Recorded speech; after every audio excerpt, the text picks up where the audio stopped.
Cyber Contos apresenta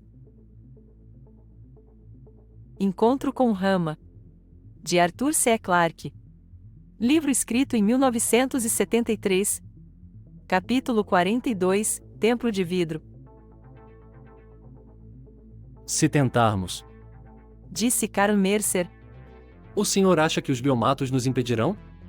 Talvez impeçam, essa é uma das coisas que quero verificar. Por que olha para mim desse jeito? Mercer deu-lhe aquele seu sorriso lento e impenetrável, mas capaz de ser sublinhado, a qualquer momento, por alguma falácia privada que ele podia ou não repartir com os seus companheiros de equipagem. Estava imaginando, capitão, se o senhor pensa que é dono de Rama. Até agora, tinha vetado qualquer tentativa de penetrar à força nos edifícios. Por que esta mudança? Será influência dos mercurianos? Norton riu, mas de repente ficou sério. A pergunta era arguta, e ele não sabia se as respostas óbvias seriam as mais acertadas.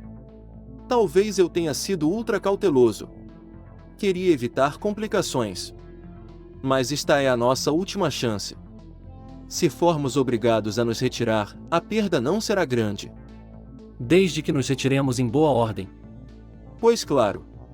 Mas os biomatos nunca deram sinais de hostilidade. E, fora as aranhas, não creio que exista aqui alguma coisa capaz de nos alcançar, se tivermos que correr de verdade. O senhor pode correr, se quiser, capitão, mas eu tenciono partir com dignidade. A propósito, acho que já sei por que os biomatos têm tantas contemplações conosco. É um pouco tarde para propor uma nova teoria. Em todo caso, lá vai. Eles pensam que nós somos ramaianos. Não percebem a diferença entre um respirador de oxigênio e outro. Não creio que sejam tão estúpidos assim. Não é uma questão de estupidez. Foram programados para as suas tarefas particulares e nós simplesmente não estamos incluídos no seu quadro de referências. Talvez você tenha razão. E pode ser que venhamos a averiguar isso, logo que tenhamos começado a trabalhar em Londres. Joe Calvert sempre se deleitara com aqueles velhos filmes em torno de assaltos a bancos, porém nunca esperava ver-se um dia envolvido num deles. Contudo, isso era, no fundo, o que estava fazendo agora. As ruas desertas de Londres pareciam prenhes de ameaças, embora ele soubesse que isso não era mais do que uma ficção de sua consciência culpada. Não acreditava realmente que as construções hermeticamente vedadas e sem janelas estivessem cheias de habitantes à espreita, prontos para operar uma surtida em hordas iracundas assim que os invasores pusessem as mãos em suas propriedades. Tinha, mesmo, plena certeza de que esse complexo, como todas as outras cidades, era apenas uma vasta área de depósitos. Havia, porém, um outro temor, igualmente baseado em inúmeros dramas antigos de crime, mas que podia ser mais bem fundado. Talvez não houvesse clamorosas campainhas de alarma nem sirenas ululantes, mas era razoável supor que Rama possuísse um sistema qualquer de aviso. De outra forma, como poderiam os biomatos saber quando e onde se faziam necessários os seus serviços? Os que não têm óculos protetores virem as costas.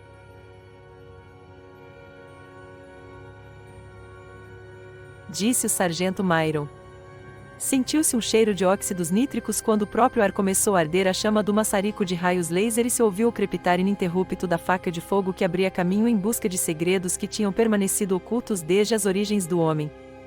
Matéria nenhuma podia resistir àquela concentração de força que continuava a cortar num ritmo uniforme de vários metros por minuto. Dentro de um tempo notavelmente curto foi ablaqueada uma seção bastante grande para deixar passar um homem. Como a seção recortada não quisesse mexer-se por si mesma, Myron bateu suavemente nela com as pontas dos dedos, depois mais forte, depois meteu-lhe o ombro com toda a força. A laje tombou para dentro com um cavo estrondo que ecoou em todas as direções. Mais uma vez, como fizera durante aquela primeira entrada em Rama, Norton lembrou-se do arqueólogo que havia aberto o antigo túmulo egípcio. Não esperava ver um resplendor de ouro, não tinha, em verdade, ideias preconcebidas de espécie alguma ao enfiar-se pela abertura, com o facho da lanterna elétrica voltado para frente. Um templo grego feito de vidro, que essa foi a sua primeira impressão. Enchiam todo aquele espaço fileiras e mais fileiras de colunas cristalinas, com cerca de 1 metro de diâmetro e estendendo-se do chão até o teto. Eram centenas, recuando na escuridão até que a luz da lanterna já não as podia alcançar. Norton caminhou para a coluna mais próxima e dirigiu a luz para o seu interior. Refratados como por uma lente cilíndrica, os raios abriram-se em leque no lado oposto para focalizar-se e refocalizar-se, mais fracos a cada repetição, nas colunas que se enfileiravam mais atrás. Norton teve a sensação de se encontrar no meio de uma complicada demonstração de ótica.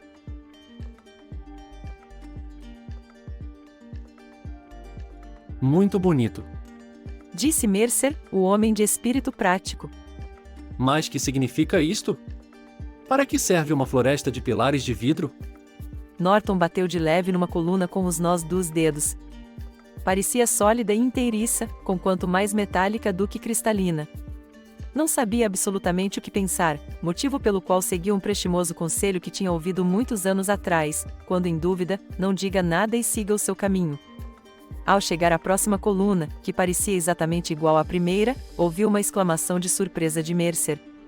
Eu teria jurado que este pilar estava vazio. Agora há qualquer coisa aí dentro. Norton olhou vivamente para trás. Onde? Não vejo nada. Seguiu a direção que Mercer apontava com o dedo. Mas apontava para o vazio. A coluna era ainda perfeitamente transparente.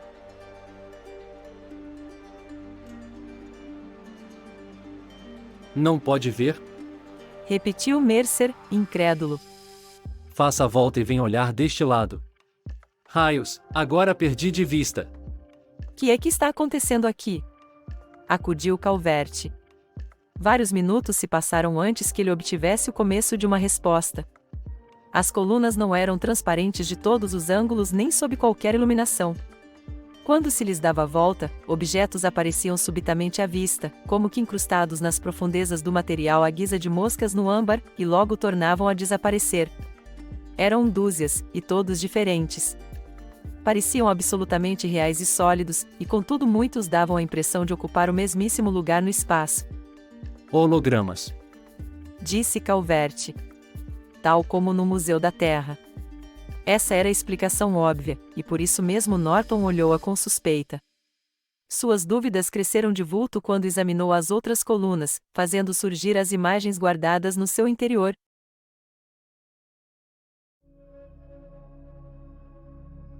Ferramentas manuais, ainda que destinadas a mãos enormes e de feitio muito esquisito, recipientes, pequenas máquinas com teclados que pareciam dever ser acionados por mais de 5 dedos, instrumentos científicos, utensílios domésticos surpreendentemente convencionais, inclusive facas e pratos que, a não ser o seu tamanho, não teriam merecido um segundo olhar em qualquer mesa terrestre. De tudo havia ali, com centenas de objetos menos identificáveis, muitas vezes reunidos no mesmo pilar. Um museu, seguramente, teria um arranjo mais lógico, alguma segregação de itens correlacionados. Esta parecia ser uma coleção de ferragens dispostas sem nenhuma ordem. Haviam fotografado as fugidias imagens dentro de uma vintena daqueles pilares de cristal quando a própria heterogeneidade dos itens forneceu uma pista a Norton. Talvez não se tratasse de uma coleção, mas de um catálogo, organizado de acordo com um sistema arbitrário mas perfeitamente lógico. Pensou nas estranhas justaposições que daria qualquer dicionário ou lista alfabética, e experimentou a ideia com os seus companheiros.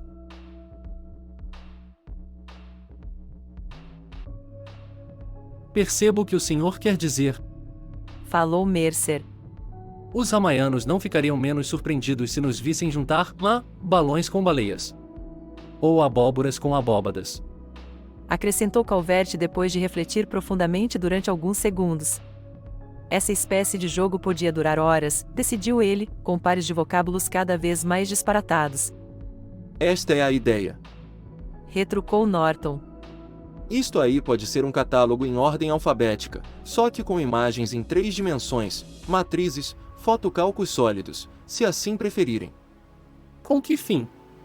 Bom, você conhece a teoria sobre os biomatos, a ideia de que eles não existem enquanto não se tornam necessários, e que então são criados, sintetizados, de acordo com modelos que se acham guardados por aí? Entendo. Disse Mercer, lento e pensativo. De modo que quando um ramaiano precisa de uma grua canhota, perfura o número de código correspondente e um exemplar é fabricado de acordo com o padrão aqui existente. Mais ou menos isso. Mas, por favor, não me peça detalhes práticos. O tamanho dos pilares entre os quais eles passavam ia crescendo constantemente. Mediam, agora, mais de 2 metros de diâmetro, e as imagens eram maiores na mesma proporção, evidentemente, e sem dúvida por ótimas razões, os ramaianos acreditavam em fazer tudo numa escala de 1 por 1. Se assim fosse, perguntava-se Norton, como guardariam eles os modelos das coisas realmente grandes? A fim de aumentar a sua cobertura, os 4 exploradores se haviam espalhado entre as colunas de cristal e iam tirando fotografias com a rapidez que lhes permitia o tempo necessário para focalizar suas câmaras nas perecíveis imagens. Era uma sorte incrível, pensou Norton, embora sentisse que a merecera, não podiam ter feito melhor escolha do que esse catálogo ilustrado de artefatos ramaianos. E contudo, sob outro ponto de vista, dificilmente teria sido mais frustrativa. A bem dizer, ali não havia nada a não ser impalpáveis padrões de claros escuros, esses objetos aparentemente sólidos não tinham existência real. Mesmo sabendo, Norton sentiu mais de uma vez a tentação quase irresistível de penetrar com um raio laser no interior de um desses pilares, para poder levar consigo à Terra alguma coisa material. Era o mesmo impulso, pensou ele com uma ironia perversa, que levaria um macaco a tentar agarrar o reflexo de uma banana no espelho.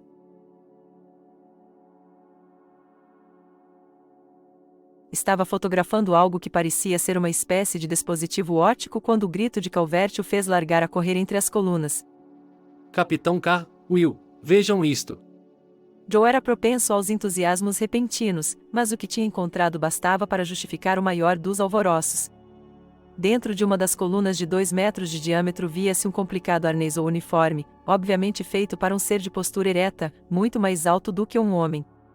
Uma fita metálica central, muito estreita, parecia circundar a cintura, tórax ou alguma parte do corpo desconhecida pela zoologia terrestre. Dela partiam 3 esguias colunas, afilando-se para fora e terminando num cinturão perfeitamente circular, com um respeitável metro de diâmetro. Umas argolas dispostas ao longo desse cinturão e separadas por intervalos iguais só podiam servir para dar passagem a membros superiores, ou braços. 3 argolas. Não escasseavam as bolsas, fivelas, bandoleiras, servindo de suporte a ferramentas, ou armas, canos e fios elétricos, inclusive pequenas caixas pretas que pareceriam perfeitamente em casa no laboratório eletrônico da Terra. Em suma, um conjunto de peças quase tão complexo quanto uma roupa espacial, embora só oferecesse, obviamente, uma cobertura parcial para a criatura que a usasse. E seria essa criatura um ramaiano? Perguntou-se Norton. Provavelmente nunca o saberiam, mas devia ter sido um ser inteligente, pois nenhum animal poderia vir-se com um equipamento tão sofisticado. Cerca de 2,5 metros de altura. Disse Mercer, pensativo. Sem contar a cabeça, que sabe lá que feitio teria. Com 3 braços, e presumivelmente 3 pernas. Tal como as aranhas, só que numa escala muito mais maciça. Você supõe que isso seja uma coincidência? Provavelmente não. Nós projetamos os robôs à nossa própria imagem. Seria de esperar que os ramaianos fizessem o mesmo. Joe Calvert, insolitamente taciturno, contemplava toda aquela panóplia com uma espécie de terror. Você supõe que eles saibam da nossa presença aqui? Perguntou num semicochicho. Duvido. Disse Mercer. Nem sequer atingimos o limiar da consciência deles, se bem que os mercurianos tenham feito uma bela tentativa. Ainda estavam parados diante da coluna, incapazes de se despegar dali, quando a voz urgente e alarmada de Pieter gritou lá no cubo. Capitão! Convém virem para fora. Que é que há? Biomatos dirigindo-se para cá? Não, é algo muito mais sério. As luzes estão se apagando. Capítulo 43, Retirada. Quando saiu apressadamente pelo buraco que haviam aberto com o laser, pareceu a Norton que os 6 sóis de rama continuavam tão brilhantes como sempre. Pieter deve ter cometido algum erro, pensou. Isso está fora dos seus hábitos. Mas Pieter tinha previsto esta reação. A coisa aconteceu tão devagar, que só depois de muito tempo notei alguma diferença. Mas não há a menor dúvida.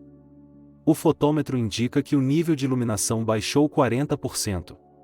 Norton, cujos olhos já se haviam reajustado após a penumbra do templo de vidro, podia acreditar nele agora. O longo dia de Rama aproximava-se do fim.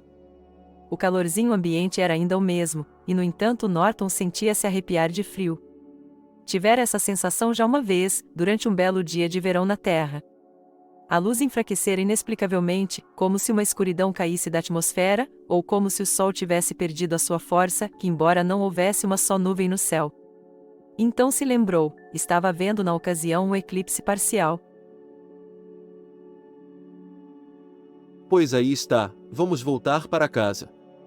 Abandonem toda a aparelhagem. Não precisaremos mais dela. Agora, assim esperava, um detalhe do planejamento ia demonstrar o seu valor.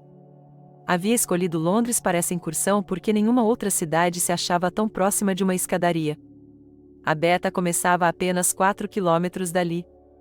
Puseram-se a caminho naquele marche-marche compassado que era a andadura mais cômoda à meia gravidade. Norton estabeleceu um ritmo que, pelos seus cálculos, os levaria à orla da planície no mínimo de tempo e sem exaustão. De modo nenhum esquecia os 8 quilômetros que ainda teriam de subir quando chegassem a Beta, mas sentir-se-ia muito mais tranquilo quando tivessem iniciado a ascensão. O primeiro tremor ocorreu já quase ao alcançarem a escadaria. Foi levíssimo, e Norton se virou instintivamente para o sul, esperando ver outra exibição pirotécnica em redor dos chifres. Mas em Rama nunca parecia acontecer exatamente a mesma coisa duas vezes. Se havia descargas elétricas acima das pontiagudas montanhas, eram fracas demais para ser vistas.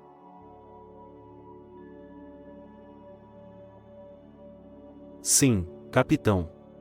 Um choque muito pequeno. Pode ter sido outra mudança de posição. Estamos observando o girômetro. Por enquanto, nada.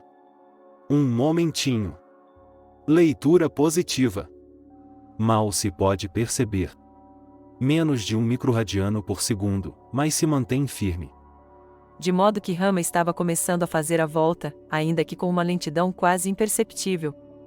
Aqueles primeiros choques talvez tivessem sido um alarme falso, mas este sem dúvida era autêntico. Ritmo aumentando e 5 microradianos. Alô? Ouviram este choque agora? Claro que ouvimos. Ponham em operação todos os sistemas da nave. Talvez tenhamos de partir às pressas. O senhor esperava uma mudança de órbita para já? Ainda estamos longe do periélio. Não creio que Rama funcione de acordo com os nossos manuais. Estamos chegando à Beta. Vamos descansar 5 minutos aí. 5 minutos era o que se chama insuficiente, mas foi como se ele tivesse dito um século. Pois agora não havia dúvida de que a luz se estava apagando, e apagando-se bem depressa.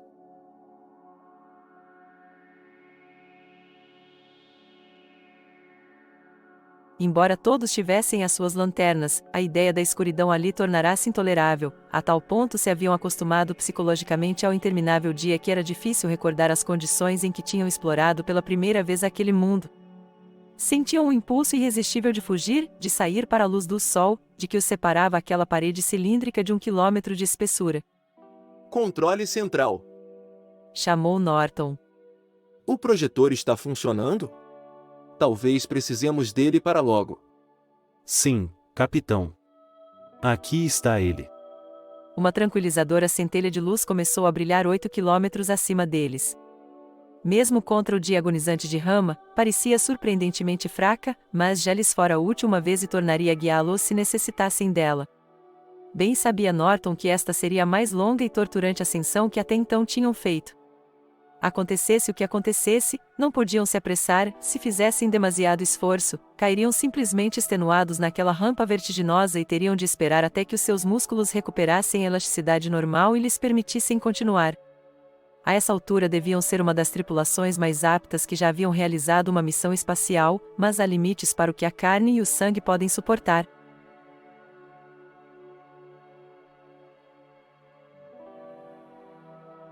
Após uma hora de ininterrupto mourejar, haviam alcançado a 4ª seção da escadaria, a cerca de 3 quilômetros da planície.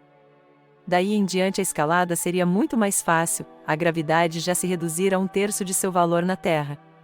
Embora continuassem a sentir-se pequenos choques de tempos a tempos, não ocorrerá nenhum outro fenômeno inusitado e ainda havia luz de sobra. Começaram a ficar mais otimistas e até a desconfiar que tivessem partido cedo demais, Uma coisa era certa, porém, não seria mais possível voltar. Haviam trilhado pela última vez a planície de Rama. Que barulho é esse, capitão? Barulho. Não estou ouvindo nada. Um apito agudo, baixando de frequência. É impossível que não ouça. Você tem um ouvido mais moço do que o meu. Oh! Agora ouço.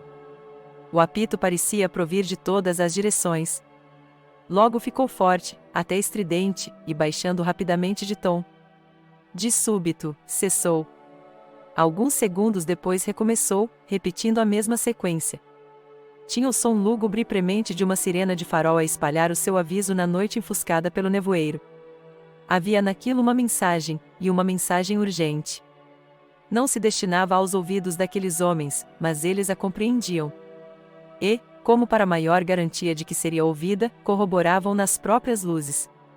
Amorteciam até quase se apagarem e depois começavam a lampejar. Glóbulos cintilantes, como fogo de Santelmo, corriam ao longo dos 6 estreitos vales que antes haviam iluminado aquele mundo. Partiam de ambos os polos em direção ao mar, num ritmo sincronizado, hipnótico, que só podia significar uma coisa. Ao mar! Ao mar! Bradavam as luzes. Ao mar! E era difícil resistir a esse chamado, não houve um só homem que não sentisse o impulso de voltar atrás e buscar o esquecimento nas águas de Rama.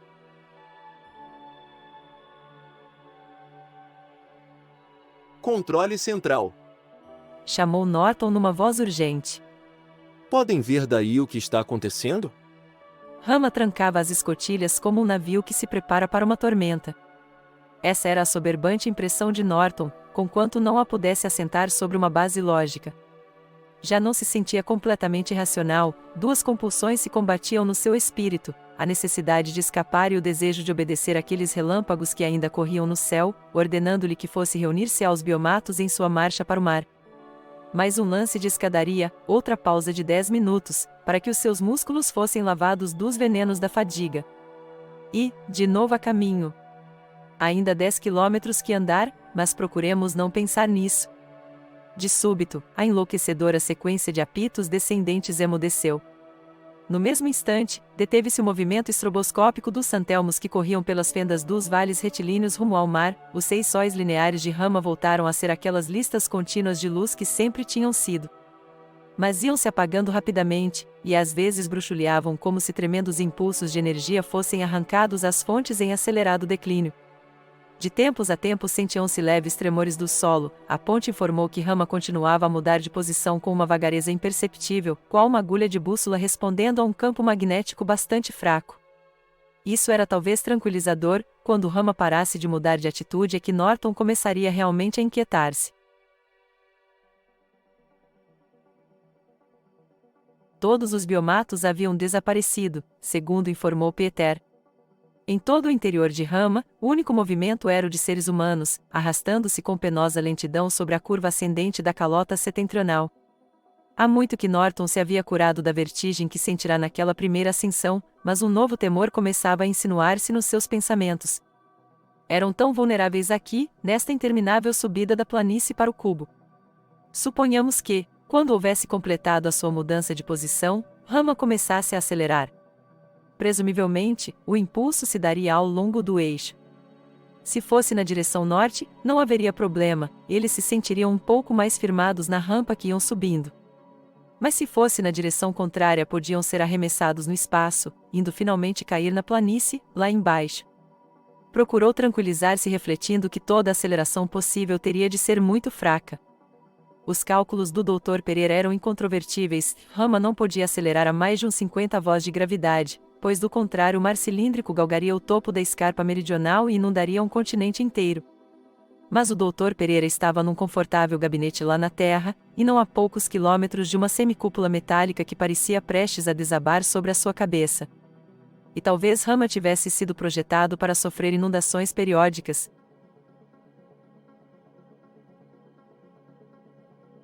Não, a ideia era ridícula. Que absurdo imaginar que aqueles trilhões de toneladas pudessem começar de súbito a mover-se com uma aceleração suficiente para fazê-lo perder o pé e sacudi-lo no abismo. Apesar disso, durante o resto da subida Norton não se afastou um só instante do corrimão. Muito tempo depois, terminou a escadaria, só restavam algumas centenas de metros de escada de mão com os degraus embutidos na parede. Mas já não era preciso galgar essa parte, visto que um homem postado no cubo, atirando uma corda, podia facilmente puxar para cima um outro contra uma força de gravidade que diminuía rapidamente. Mesmo no pé da escada de mão um homem pesava menos de 5 quilos, no alto, seu peso seria praticamente zero. E assim Norton descansou tranquilamente no cinturão, segurando de tempos a tempos um dos degraus para resistir à tênue força de Coriolis, que ainda tentava arrancá-lo da escada. Quase esqueceu as suas câimbras musculares ao contemplar pela última vez o panorama ramaiano.